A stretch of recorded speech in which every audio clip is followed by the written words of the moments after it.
এইবিলাক আজি যুৱ প্ৰজন্মই দেখিছে যে এইবিলাকে এখন আমি শুদ্ধ চৰকাৰ আৰু তাৰ পৰা আমি প্ৰতিফলিত পাব পাৰিম। সেইবাবে আজি যুৱ প্ৰজন্ম আগবাঢ়ি আহিছে। যিমানেই আজি সভা সমিতি হৈছে প্ৰত্যেকতে আজি 100-200ৰ ওপৰত জইনিং হৈছে। আজি আমাৰ 400 জইনিং আছিলে, তাৰ ভিতৰত 300 মানে জইন কৰিছে আৰু 100 আমি জইন কৰাৰ ব্যৱস্থা কৰিম।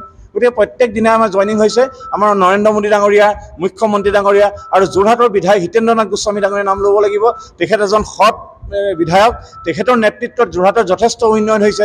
যোৰহাটখনত আজি তেখেতে অভাৰব্ৰিজৰ পৰা আৰম্ভ কৰি যিমানখিনি উন্নয়নৰ কাম কৰিছে, আজিৰ তাৰিখত আমি হিতেন্দ্ৰ নাথ গোস্বামী ডাঙৰীয়াৰ নাম ল'বই লাগিব। গতিকে তেখেতৰ প্ৰচেষ্টাত হৈছে। তপন গগৈ ডাঙৰীয়াৰ নেতৃত্ব হৈছে। কামাখ্যা প্ৰসাদ ডাঙৰীয়া ৰাজ্যসভা সাংসদ আছিলে। গতিকে আমি উন্নয়ন আৰু বিকাশৰ ধাৰাত আমি বিজেপি দলক জিকাই যোৰহাটৰ লোকসভা সমষ্টিটো আমি জীয়াই ৰাখিব লাগিব, উন্নয়নৰ ধাৰা অব্যাহত ৰাখিব লাগিব। নিজৰ বিপুল সঁহাৰি জাতি ধৰ্ম বৰ্ণ নিৰ্বিশেষে সকলো শ্ৰেণীৰ ৰাইজ ওলাই আহিছে আৰু ভাৰতীয় জনতা পাৰ্টীৰ পক্ষত ভোট প্ৰদান কৰিব সকলো শ্ৰেণীৰ ৰাইজে। মোদী ডাঙৰীয়া প্ৰধানমন্ত্ৰী হোৱাটো সকলোৱে বিচাৰে আৰু আজি যোৰহাটৰ বিকাশৰ কাৰণে মাননীয় মুখ্যমন্ত্ৰী মহোদয়ে যিমান কাম কৰিছে সেইখিনি আগুৱাই নিব লাগে।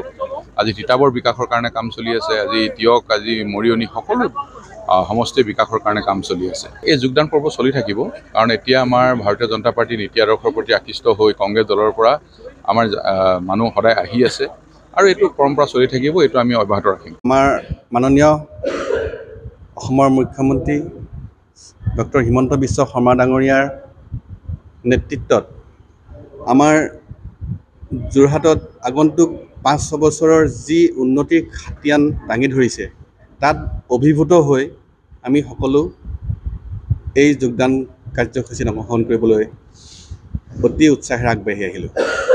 আজি সকলোৱে আমাক আঁকোৱালি ল'লে আৰু আগন্তুক এই প্ৰবল প্ৰতাপী বিজেপি দলৰ হৈ আমি সকলো ধৰণৰ কাম কাজ সুচাৰুৰূপে কৰি যাবলৈ, ৰাইজৰ সেৱা কৰি যাবলৈ আমি সদা জাগ্ৰত প্ৰহৰী হিচাপে থিয় দি থাকিম। নিশ্চয় আশা আছে।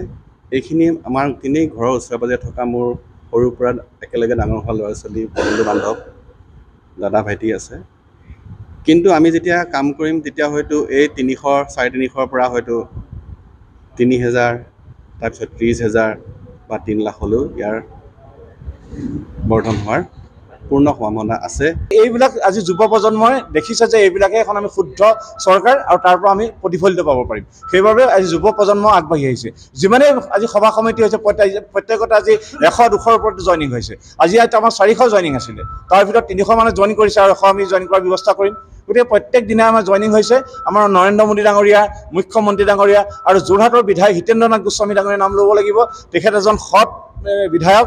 তেখেতৰ নেতৃত্বত যোৰহাটৰ যথেষ্ট উন্নয়ন হৈছে।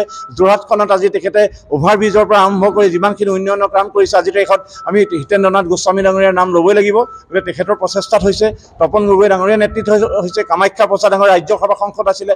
গতিকে আমি উন্নয়ন আৰু বিকাশৰ ধাৰাত আমি বিজেপি দলক জিকাই যোৰহাটৰ লোকসভা সমষ্টিটো আমি জীয়াই ৰাখিব লাগিব, উন্নয়নৰ ধাৰা অব্যাহত ৰাখিব লাগিব।